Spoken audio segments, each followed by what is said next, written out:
Shall we start? What do you Yeah. say? I've got a pretty long presentation for you today. I hope it's not too long. It's got lots of examples though, so it's not just theory. And some of the examples are your charts. So I've included some of your charts and some of the positions of the part of fortune by house. And some of the other examples are of well-known astrologers or just people from history, culture, so on, psychology. So even though I would ask you to hold with me a bit more than usual, maybe, I don't know, maybe 10 minutes more than usual, before we start speaking about it freely, because I was really inspired by this topic, I thank you for agreeing to do it today, because it's so fresh in my mind. I was just reading Martin Schumann, his book on the part of fortune, which is probably the most interesting, revealing thing I've found so far about it. There isn't a lot of material, I think, psychologically, like psychologically speaking. I mean, maybe in traditional astrology, in Horvy astrology, there is a lot more, which I don't know very well. But when we want to interpret that part, the most famous part of fortune, of Arabian parts, I think it's not that much we can find. Can I just ask to mute you, if you don't mind, so that we have a clear sound, because I'm recording this, as you know. And so I can just hear some background noise here and there. Let me see if I can, just in case, mute everybody. Yeah, we're good now. And then, yeah, later, feel free if you want to interrupt me, or when we start, just unmute yourself. Okay, let's start, and I will show you what I've got prepared for today. I hope there is something new which you would be surprised about. And if you know it, great. But if you don't, I thought this would be a good chance to get to know it. It's related to the part of fortune, but not exactly. So I'm going to share my screen now, and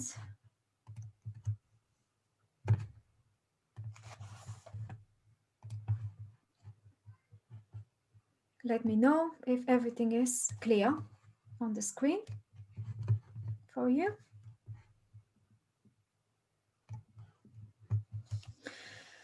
Right, the part of fortune. It is probably one of the most interesting things for me since I discovered what this is really about. It's very disregarded. Not many astrologers know it, even less use it in their work.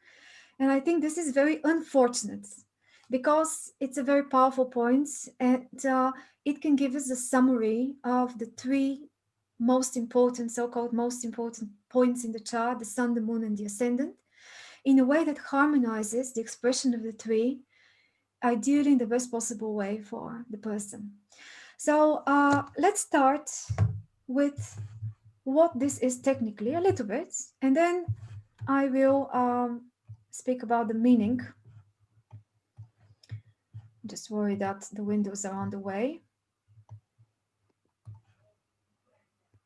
Okay, so the path of fortune, I call it the meeting point of the sun, the moon, and the ascendant.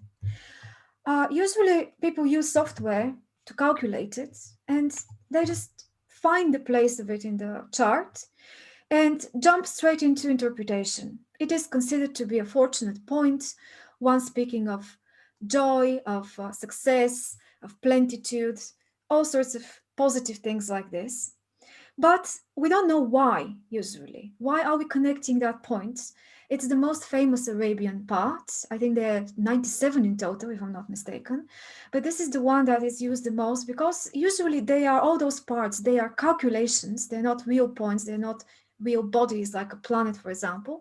But they are most similar to the nodes of the moon, for example, that are calculated again. And usually with the parts, we use three factors in the chart.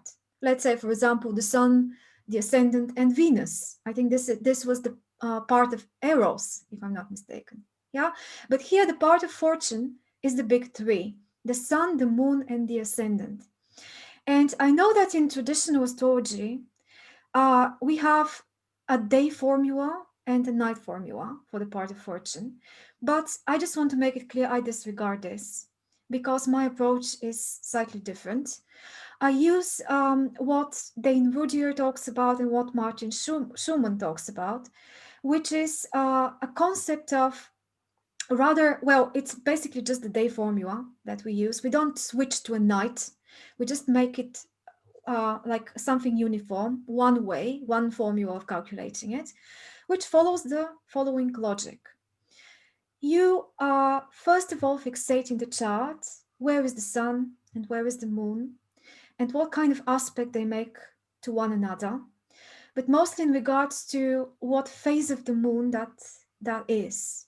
So, for example, the sun and the moon can make a square in the chart, but there are two types of squares, a first quarter square and a second quarter square. They're different, but it's still a square. So it's not just about the aspect, the number of degrees between them, but it's also the phase of the moon. But let's say we concentrate for a moment just on the distance between the sun and the moon in the chart. Sometimes the sun is ahead of the moon, sometimes it's the opposite situation. But whatever it is, we imagine they're hooked together. They're always like the same distance is kept between them if we imagine moving one or the other. So what we're trying to move here is the sun. The path of fortune is calculated by moving the sun to the ascendant. So wherever the sun is in the chart, you move it forward or backward, it doesn't matter really. You just move it to the ascendant.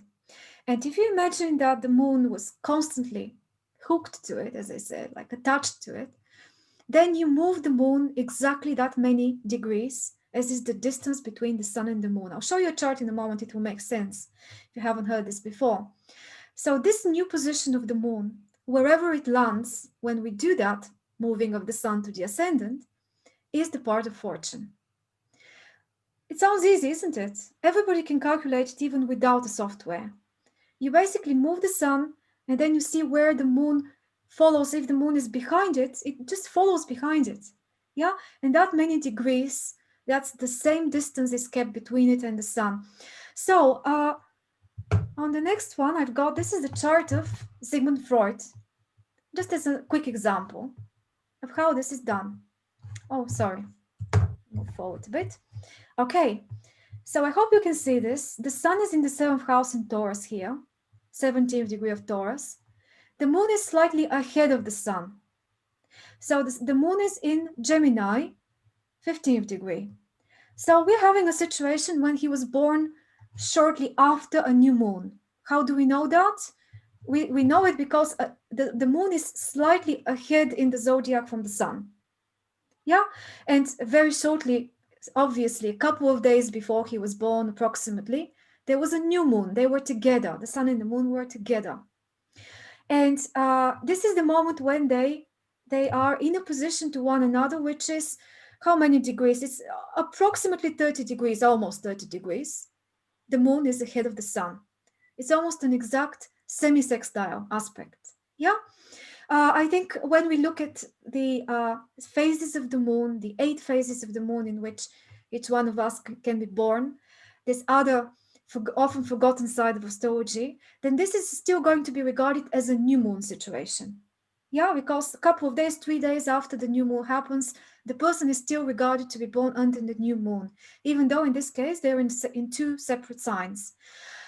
This is up to 45 degrees difference between the sun and the moon. He is at about 30, so he's a new moon type guy. And what happens is, imagine we pick the sun from here and we go with it forward, basically backwards, counterclockwise in the zodiac. So from Taurus to Gemini and all the way to the ascendant in Scorpio. And if we put the sun on the ascendant, then the moon will come here. Because the distance between the sun and the moon, these 28, 29 degrees, is the same distance that we have from the ascendant at 11 Scorpio to the part of fortune of 9 Sagittarius. Does it make sense? So the part of fortune is like a new moon, an imaginary moon.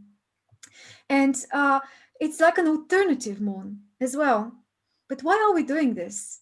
Because the way Martin Schumann is explaining it, and I'm not sure I can really translate to you. I recommend you go to the book yourself and explore it. I'll show it in a second. But what we're trying to figure out is how, I will go one step back, how we can feel the best in our own inner emotional state, let's say. And whatever the chart is, to start with, our own personal chart and the position of the sun, the moon, and the ascendant, Martin Schumann says that many people, most people, have trouble with their moons because the moon, being so emotional, sensitive, and easily touched, is very often bringing us by the means of, turbulence in life, or all sorts of negative experiences that may happen, or this engagement of constantly responding to what goes on around us. That's the moon function a lot. This brings us away from the sun goal. And the sun goal in every chart is this expression of individuality, purpose, direction, very consciously, the vital energy. But the vital energy is something that we need to learn how to connect with. And even though the moon is a helper there, it is also something that prevents us from directly connecting to the sun, to the solar energy. And the ascendant, that temperamental factor of social adjustment, let's say, how do we respond in the moment, is the mask, the persona, the appearance that we, usually display, is a way to make the moon comfortable, more comfortable than it is at every single moment, to adjust it, to kind of make it work. Yeah, and that's overcompensating. This is giving preference to the moon against the sun in a way. I hope this makes sense. So it's almost like we need to regulate something. We need to touch something here in order to give a more of an accent to the solar, grown-up, conscious, directional energy. And the way to do that is to imagine what we would feel like the moon if our self-expression, the ascendant, is exactly the same as our real purpose, goal, direction, the sun. So we're combining the sun and the ascendant. We're putting them together so that we kind of reinforce the sun by putting it on the ascendant. So how we act, how we present ourselves, how we promote ourselves as a personality out there, the ascendant, is not counter to who we really are, the sun. And this new moon that we now get, the new part of fortune position, is how should our emotional, how can I say, adjustment be, and what kinds of experiences we need in order for there to be peace and harmony inside that can then translate into peace and harmony outside, so the sun can work. And so this gives us an idea. When we feel down, when we feel depressed, or somehow emotionally disturbed, let's say, which could be very often, actually, people are in a constant struggle to overcome the lunar effect, then we can have the position of the part of fortune as a tip of how we can bring ourselves back into emotional stability so that we feel contentment, we feel that we are actually more in shape, let's say, emotionally. I don't know how to explain it, but I think you get it, what I mean. So now, Martin Schumann says that the part of fortune is like a little bit like an imaginary pot of gold. The pot of gold at the end of the rainbow, he calls it. So this is to do with this feeling of what we all need, and that's always imaginary. Everybody imagines as an ideal, as a personal ideal, of what we need in order to feel really invigorated and satisfied with what we've got. It's not always very easy to consciously register what that is, but if you think of the position of your part of fortune and the moments when those scenarios that can be connected with it, say, for example, if you have part of fortune in the fifth house in Gemini, let's say, then what could that be as an experience? And when you've been having these experiences every once in a while, how much they bring joy, they bring contentment, and this idea that success is coming your way, doors are opening. It's a bit Jupiterian, that concept of the part of fortune, if we think about it. There is the idea of plentitude about it. So very often people that study astrology just jump to this and they imagine it as a source, as a fountain of joy and of fortune and of money, let's say, or fame or whatever they want, which just comes automatically. But that's not the case. We need to make some adjustments in order to tap into the riches of it. And this is, I mean, later on I will touch on how this is meant to be, but it's a process of harmonizing inner and outer, that then gets us to, a way of connecting with what we really need personally for our own personal growth. And the most important thing that I want to stress on here is personal, because later on you would see how there is another point in the horoscope which is speaking about making this happen, allowing this to happen, but in another way. We need to actually be prepared to adjust ourselves to a bigger picture, to society, let's say, or to other people in one area of life, which is opposite the part of fortune, but I'll tell you more about this in the next slides. That is also a condition for that to be displayed in the most positive way.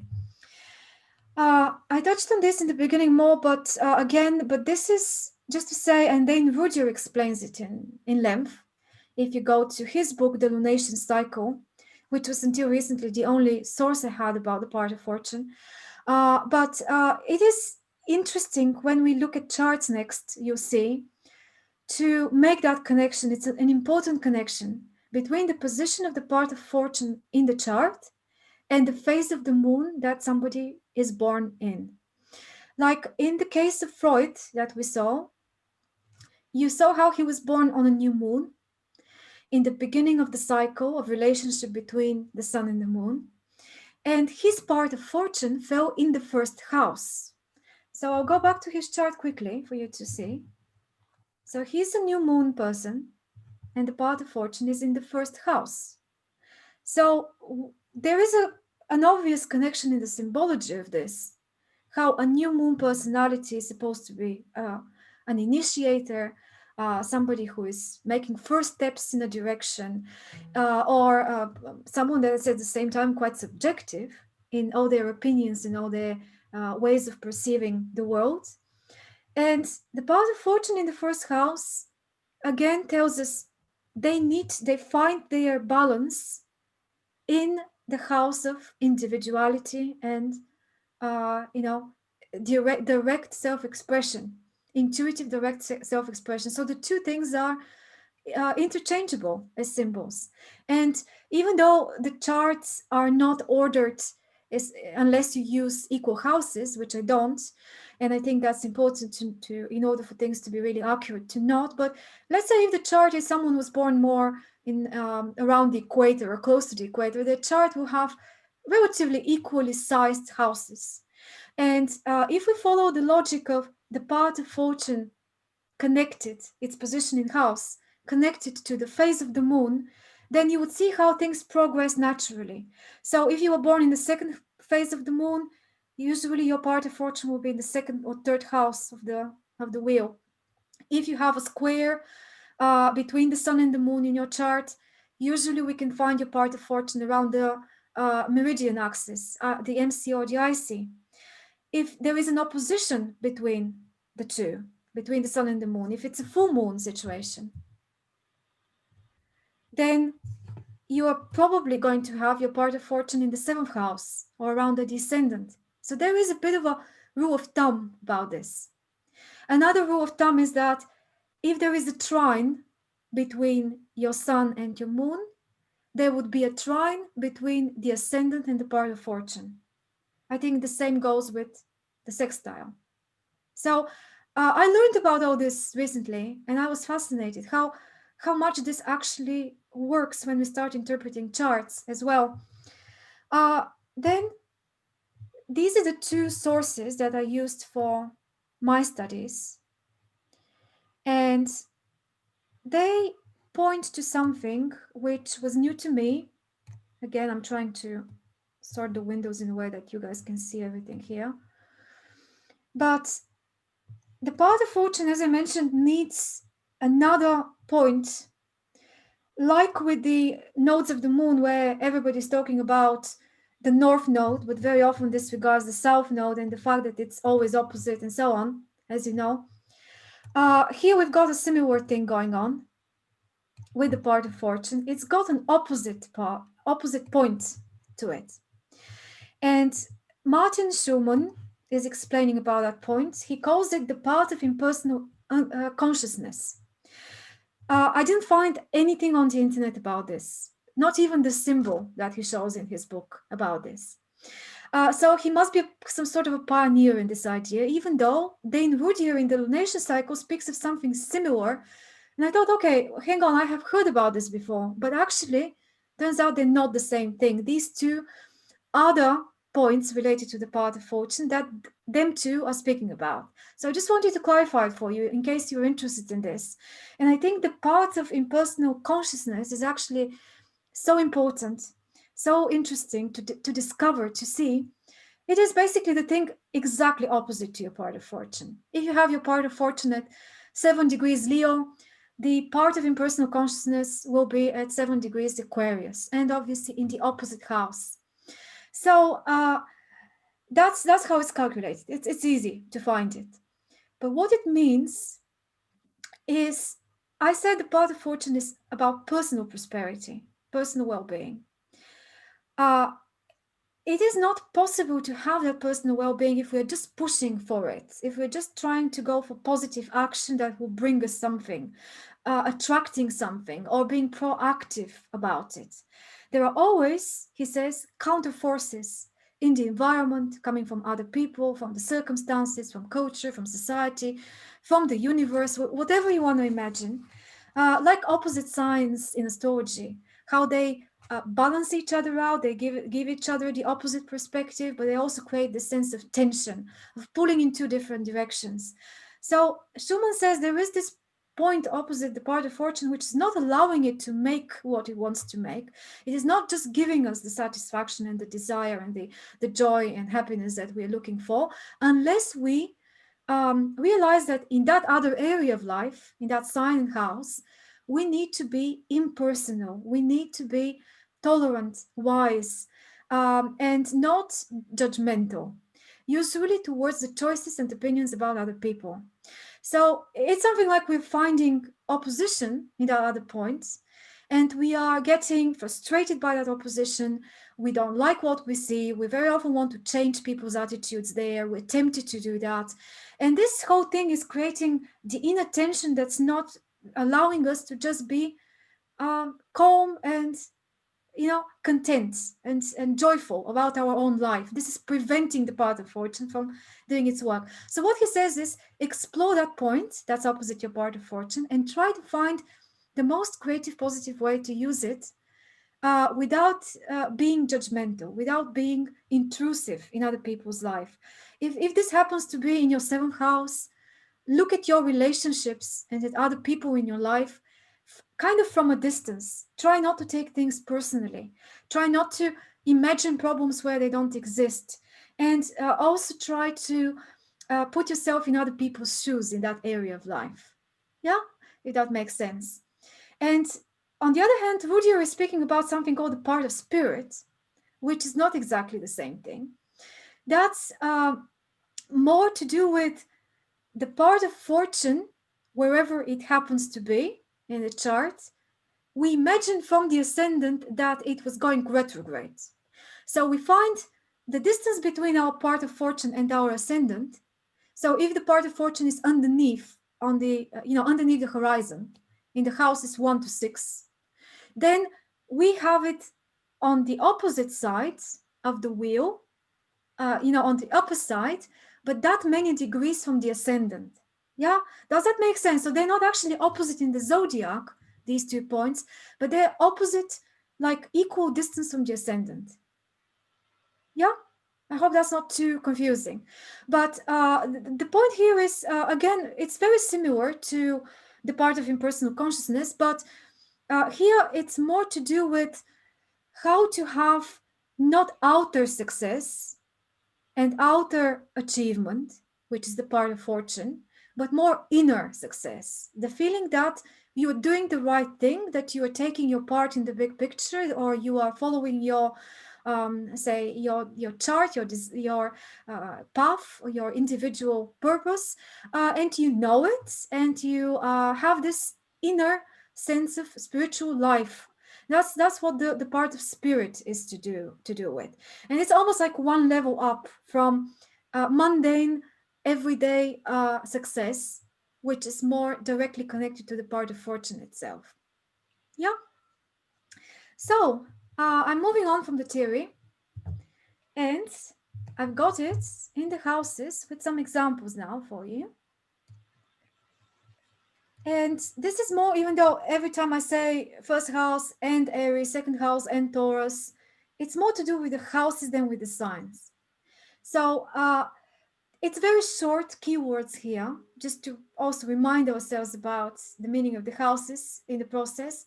But I think this would be a good illustration to see what happens when we have the part of fortune in one of those areas in the chart.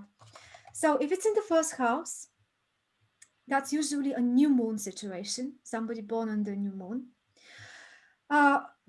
We can expect to be able to find happiness through individual action and to just throwing ourselves out there, testing our abilities without too much precedence, and not being afraid to act in a pioneering way, or to guard our independence or sense of like being what we can achieve alone, let's say, without too much dependency on other people. And there is this feeling of success when we manage to do that usually.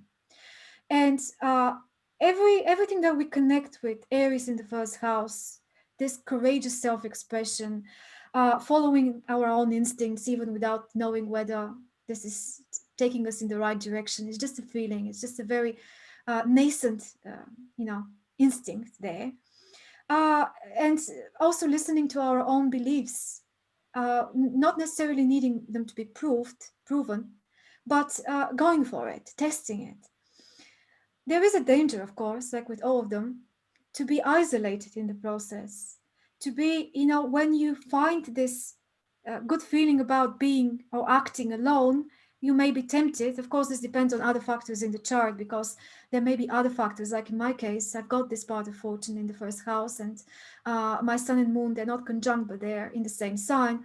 So at the same time, there are so many tendencies in the chart counteracting this. A lot of Libra, a lot of seventh house, moon on the seventh house cusp. So it doesn't always work automatically, but this is a little bit like a recipe. Like everything else in the chart is a recipe for achieving something, for the best use of whatever that energy is. So in my particular case, this is just another confirmation that my North Node in Aries and South Node in Libra, so the Aries direction, the first house direction, the new moon direction is something positive, something that I need to give a chance to, or I need to make an effort to go there and to try things, even though as it is, it may be difficult because, how South Node in Libra pulls in the other direction and so on, for example. Here I've got James Hillman as an example.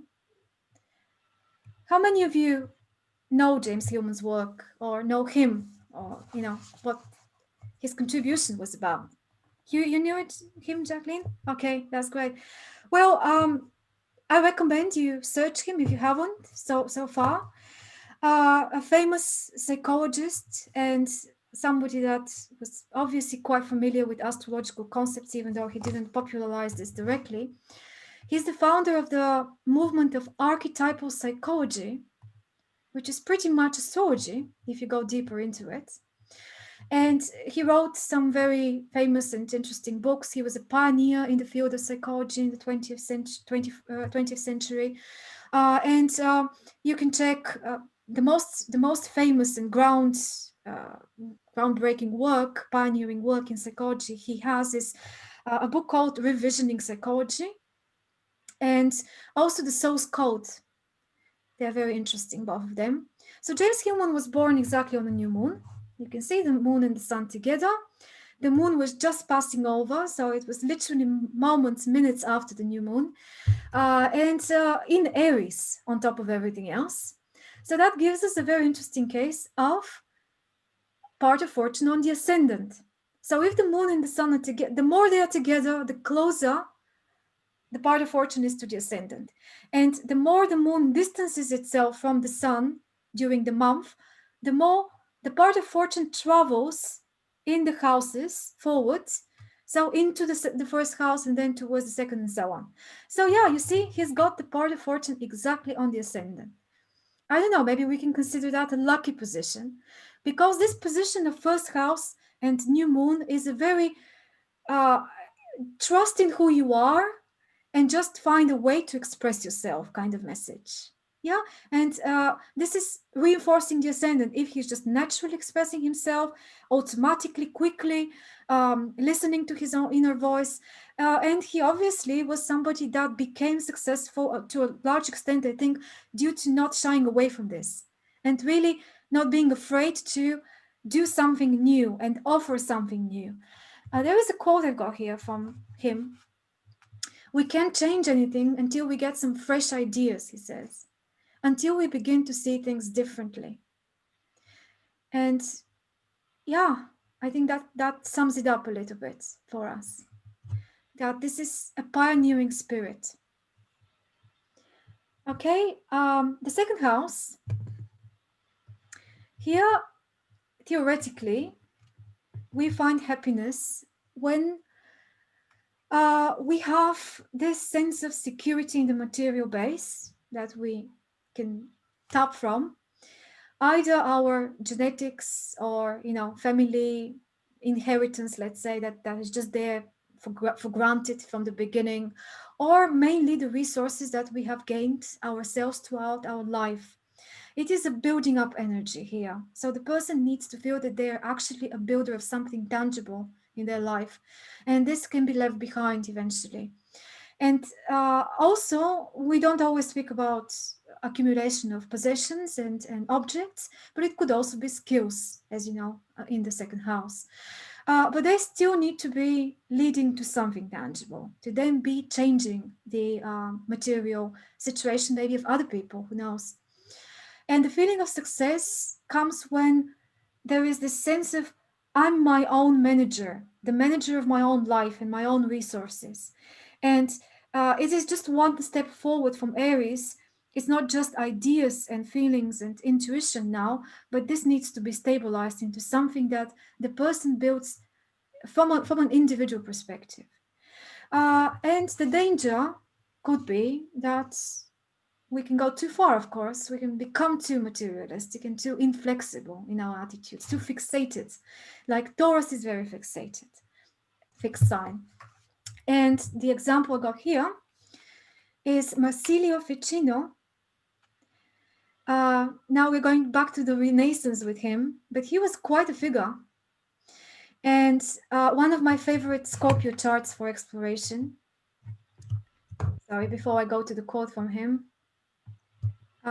This is an example of, you see now, the moon is forward again, but more forward in his case. I don't know exactly what, this is the first trine, I guess, because the sun is in Scorpio, the moon is in Capricorn. Not really, probably a little bit of a distant sextile, excuse me. It's a sextile, not a trine. But now we are, having this part of fortune in the second house because of this. And I don't know, shall I tell you a little bit about him? Do you know him? No?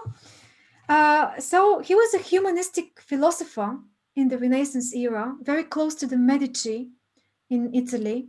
He was an astrologer, and also he tried to revive the Platonic So the Neoplatonistic ideals in that era, he translated most of Plato's works to Latin, and he was the one that did that. It was a lot of laborious work, actually, that was left behind. And the Medici were his patrons for most of his life. He was part of the circle of the governing society at that point. And he also coined the phrase Platonic love. I don't know if you know that, but explore him. He was very interesting. He also was the founder of the Florence Academy, which is something like a throwback to Plato, the Plato Academy. A very interesting historical figure to learn more about if you're interested. So a quote from him, bearing in mind he's got the path of fortune in the second. Mortal men ask God for good things every day, but they never pray that they may make good things for them of them. So making good things of your resources is what this is all about. That's the way I see it, at least. Yeah, using, because the second house is so much about how we use what we've got personally, isn't it? And moving on to the third house. Here, I've got a few notes as well. So happiness can be searched through what comes from effective communication. And everything mercurial that we can think about, expressing ourselves, our voices being heard, and many, many things I don't want to repeat that is already part of this symbol. But the feeling of success and inspiration can come from, all sorts of sources. And here, the more the better. You know how much Gemini in the third house requires getting in touch with lots of different people, lots of different experiences. And that's what makes it feel enriched. The example is Gabriela from the group. Now here I'm not using a famous person, but I decided to include also some of our group's examples. I'm sorry she's not with her today, but maybe she will join a little later. She usually joins later. But I thought she's a good example, but because she's also got her son in the third house. And she recently shared with me that she's writing a book. And that book is something that has been prepared over many years and was kind of brewing there. And for the first time, she said she's feeling like she's doing the thing that she needs to do and feeling in her own, kind of a place where she feels good. So I thought that may be related. If she comes later on, we can ask her if she identifies something with this part of fortune in third house. But here I wanted to show you her chart. You see here, it's a little bit difficult to spot, but it's a very similar situation with the previous example, where the moon is ahead of the sun in Aquarius, moon in Aries. And then if we take the sun to the ascendant, it's just slightly more congested houses here. And that's why in her case, it's not in the second, but it's in the third house. But I would count it as the third house because, you know how I've mentioned that before, we've spoken about it before, how important I think it is to calculate the chart with one of those quadrant systems where we get the houses very individually divided for that person based on a space factor, based on where they were born on the face of the earth. And then we divide the chart in accordance to equal sectors of space, and that gives us the houses. So this is Regio Montanus house system, but Campanus gives us a similar result. And I hope that if we speak to Gabriela later, she may comment on why it's not the second house or any other house, but it makes the most sense to be the third house in her case. Okay, then the fourth house, in some of these examples, we've got more than one person, so I'll try to go quicker now. The fourth house, we connect with the roots and with this sense of being, it's very misunderstood often, I find, the fourth house and the IC. It's not just about home and family and so on. It's so much to do with these things and these spaces that are close to us, that give us the sense of rootedness or stability, or like a stable base from which we can then act on forward. Oh, Gabrielle is just coming in, so that's good timing. But I would need to tell her what we're talking about. Going back to the fourth house, happiness comes from security and reliability. So, from things not changing too rapidly, maybe in the environment, and being able to rely on those who are close. That is usually, yes, the family background. And it is supposed to be a sense of being part of a family. And this family doesn't need to be the biological one. I think here it can also be a group, or it could be a group that we have chosen to participate in a very closed circuit situation where there are boundaries and something happens, something like mutually supportive happens within the boundaries of that circle, that prevents us from being attacked from the outside. It's a very introverted kind of feeling. And to my surprise, I found a chart of Liz Green here as an example. She's got her path fortune. Yeah, we can say at the end of the third, in the beginning of the fourth, but it's conjunct the IC, and you know how strong the angles of the chart are when they affect things around them. So here I would count it more in the fourth house. I have been participating in a couple of her seminars recently, where she was basically speaking directly, and we could see her, we could hear her, form like a personal impression. And there is a lot of shyness and reservedness kind of expression that I can feel from her. And I think maybe the part of fortune is part of this, not just the ascendant in Scorpio that she's got, and probably other factors like the sun in Virgo. But I think she generally feels probably very well behind the surface and behind the scenes, working on especially themes like mythology, that she does a lot. And you know how much she comments on mythology in relation to astrology. This is like her specialty field, and depth psychology. All things that I relate to looking in the depths and working alone as well, for example, and also being naturally interested in uh, the roots of all culture, for example. And this is what I think is relevant to her in that part of fortune, and maybe also explains how she was so productive and so efficient in her work, how she managed to write so many books and to do so much research in depth. It's to me obviously somebody that enjoys being at her desk in a way. Here is a quote from her. Astrology's roots, she says, lie in an ancient worldview which perceived the universe as a single living organism, animated by divine order and intelligence. Okay.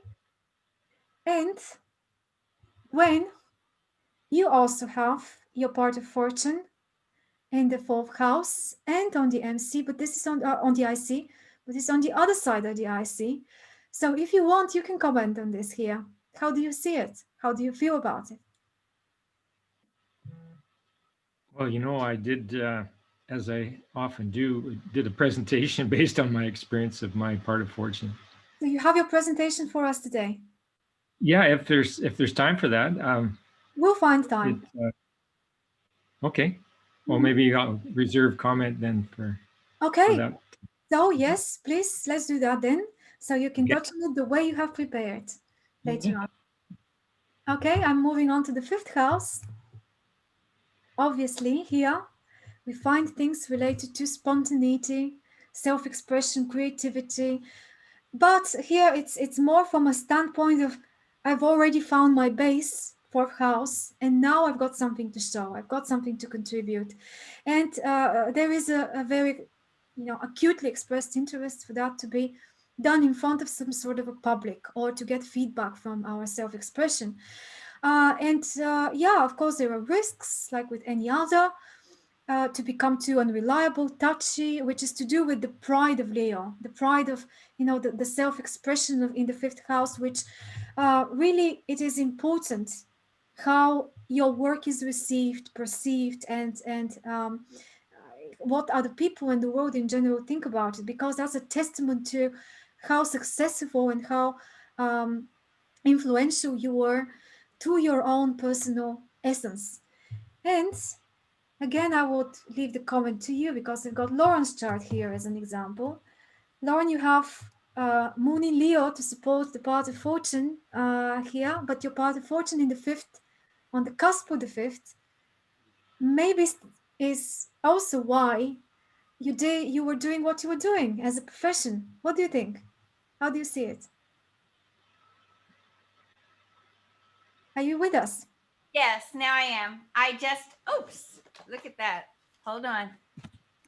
I know this comes as a surprise. I didn't warn you, none of you guys, that No, I'm. no, I feel absolutely that what you wrote, I spent my whole life, although it was hard because I could be so sensitive, and too sensitive. But my whole life has been about taking my feelings and my truth and putting them into presentations of songs, writing songs, and that it had to be very pioneering, but also it had to that when I'm serving others in front of people, um, and writing songs, it's my expression. It makes me feel very like I'm doing what I came to do. I remember being in front of a crowd in my 20s or whatever, and just that feeling, oh my God, when I was on stage, it was like, this is exactly where I'm supposed to be. So I would say, yes, this is a perfect fit. Great. I also want to point out how interesting this chart is in another way of having, this is an example of having the sun trine the moon.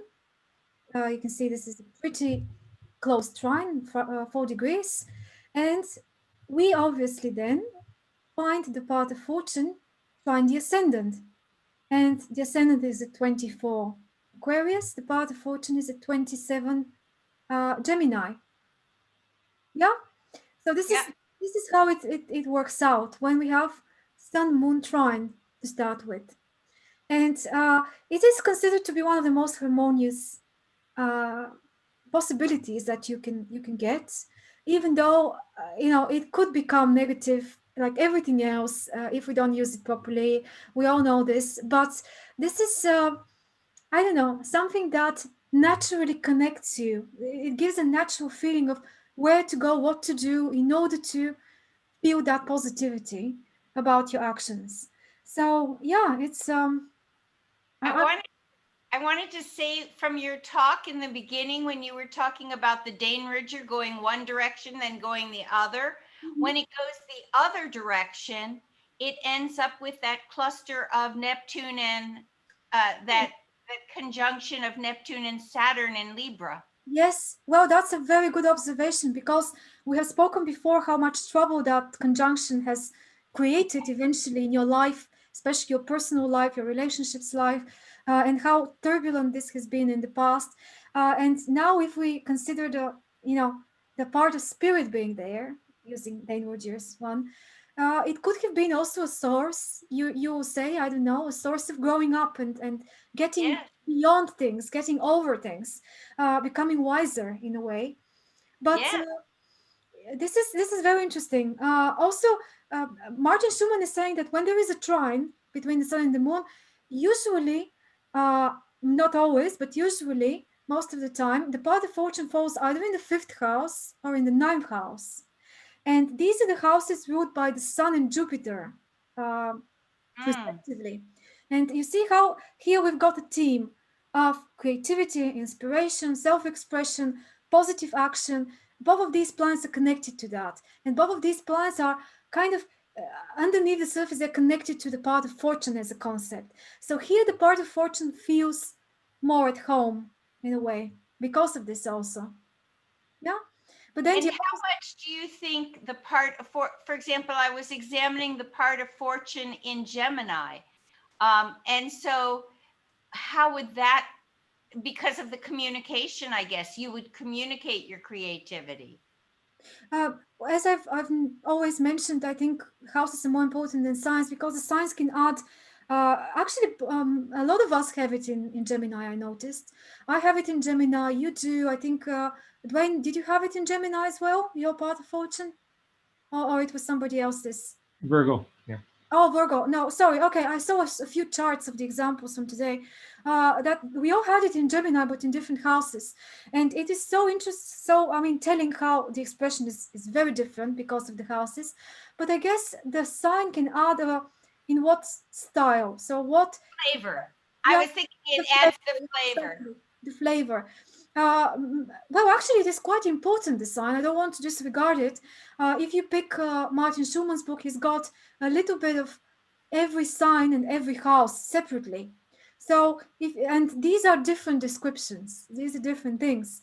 So even though I give preference to this to the houses, I think the sign is also just what are you supposed to do in this fifth house. So it's just not just about being creative, but it makes it more specific. Being creative with what? So you were writing songs. You are writing songs as well, aren't you, Lauren? You Yes. are communicating now with your story. Composing and publishing. I'm my own publishing company, Songbird Music. So it's like that. It makes sense. Absolutely. So this is more like a full picture than if you had it in the fifth house, but in another sign, it could have been a completely different thing that you're doing with it. So, yeah, I think this is also something Wonderful. to look for. Yeah. Okay. Then moving on, we can go back to the charts if you want later, but this is just for the sake of covering the main thing. The sixth house and Virgo. Now, yeah, maybe Dwayne, you can see something here relevant to you, but it's more, I was looking for an example of the sixth house. Uh, Again, this doesn't need to be something unpleasant, those service related topics that we have been speaking about before, but gathering new skills and discipline and being better and better, like more perfect in what we do, out there in the material world, being able to give a positive contribution to something, is giving a sense of success to people with this part of fortune, and they need to be involved in improving situations in one way or another. So the essence of service. But when they become too preoccupied with this, they could become too critical and pedantic, like we know about the dark side of the sixth house in Virgo and so on. So in more of a positive note, I think is this example.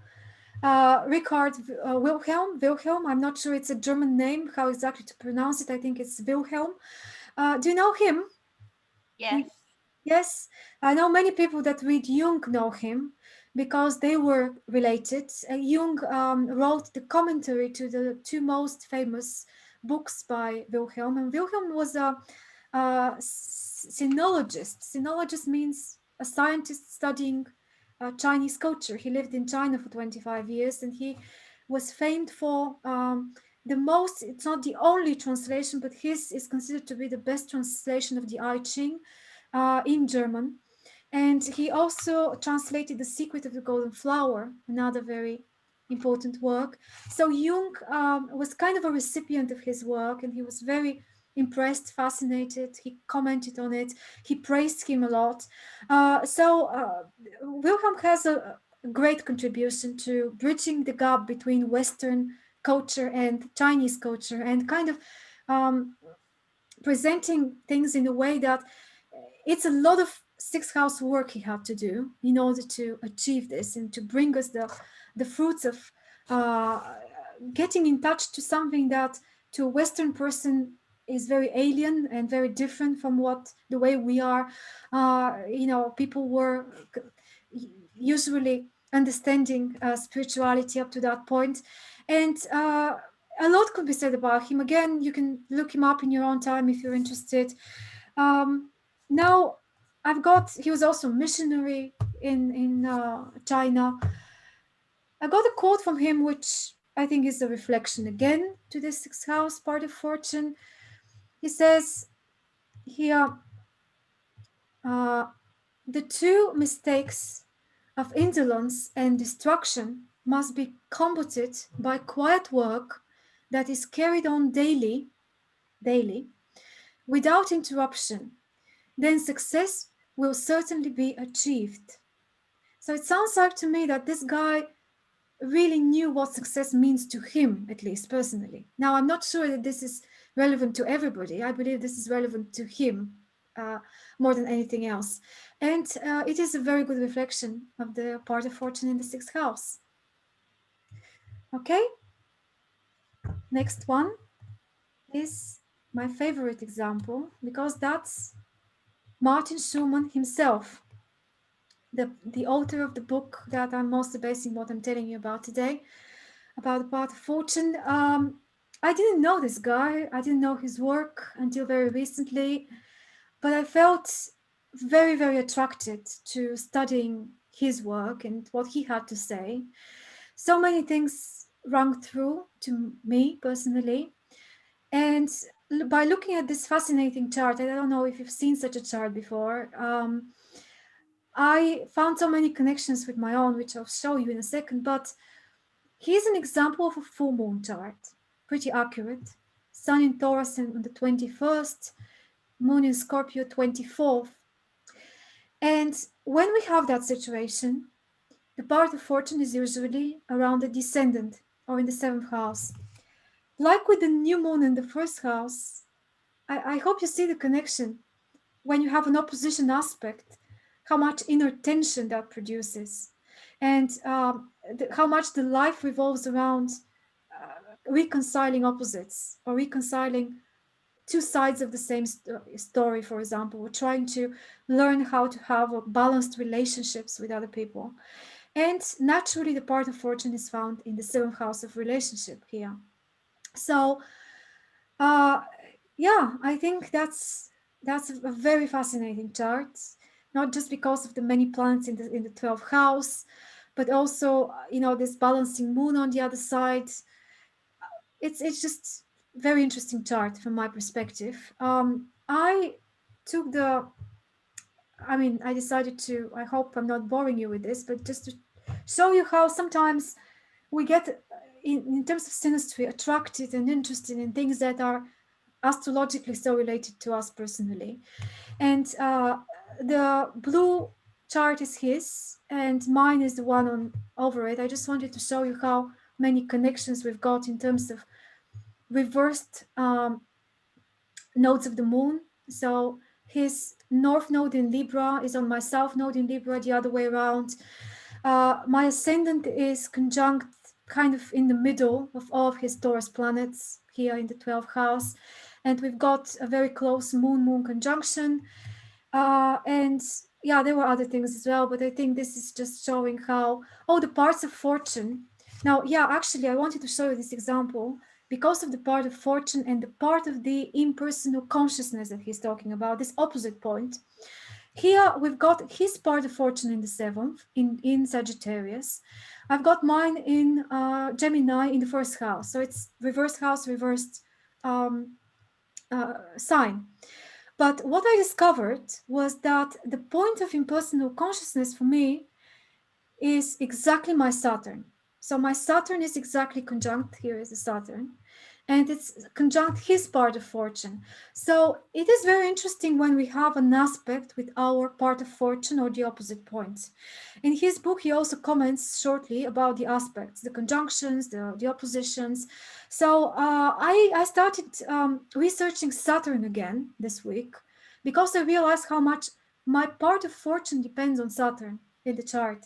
As if I don't work out my Saturn in a positive way, and if I get bogged down into all sorts of trouble that this Saturn may cause me, and mine is in the seventh house, I may not allow the part of fortune to work. So it's a bit of a formula that needs to be resolved. And if you have things that are closely aspecting your part of fortune, they can be the key to resolving it, or to kind of well, maybe resolving it is not the right way to speak about this, because it's not a problem, it's just a way of opening up the potential which is there.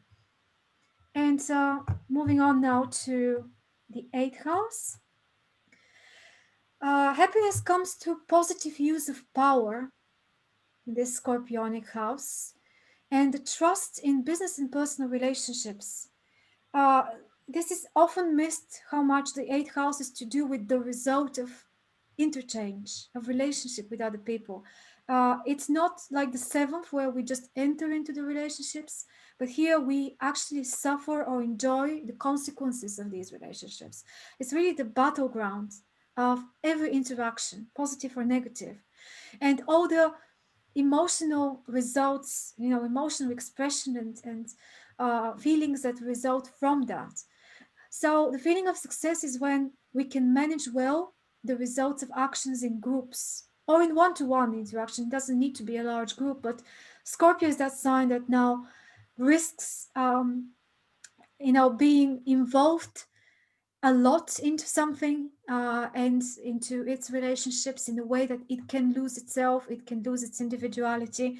And the danger can be that in the process, we can become too tyrannical or corrupt. So this is the idea of abuse of power in the eighth house that can result in too much, overdoing that energy.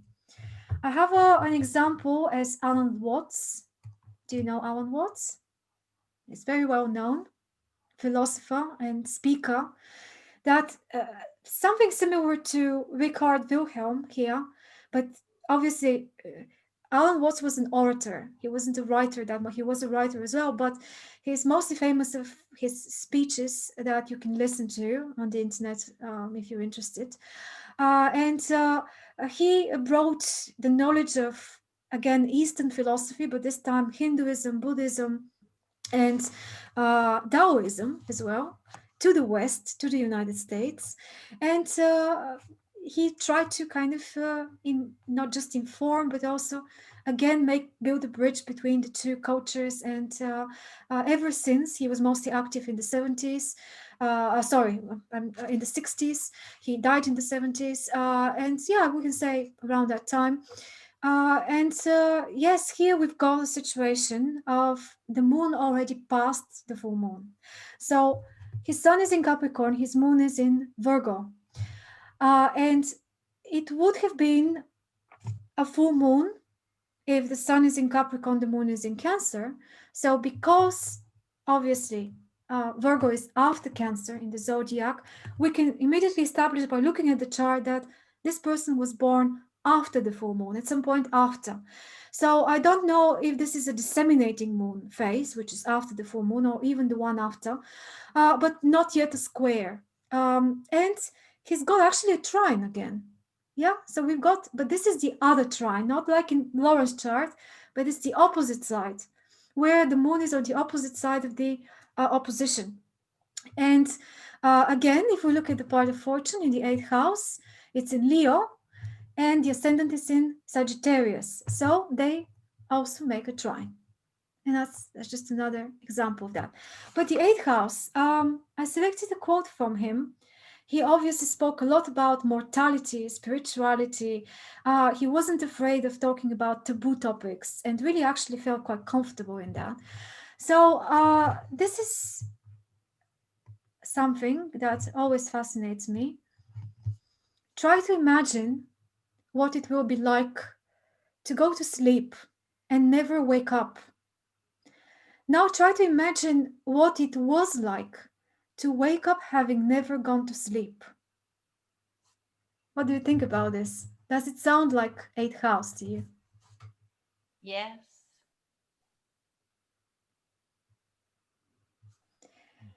So, yeah.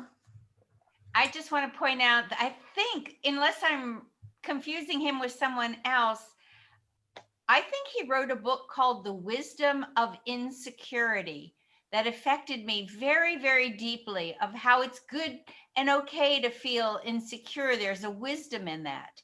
It was that his book? I will check out for you quickly. I'm not sure. It feels very eighth house Scorpio to also find wisdom in insecurity, and that taking the risk. Right. So the wisdom of insecurity is by, let me just open that here.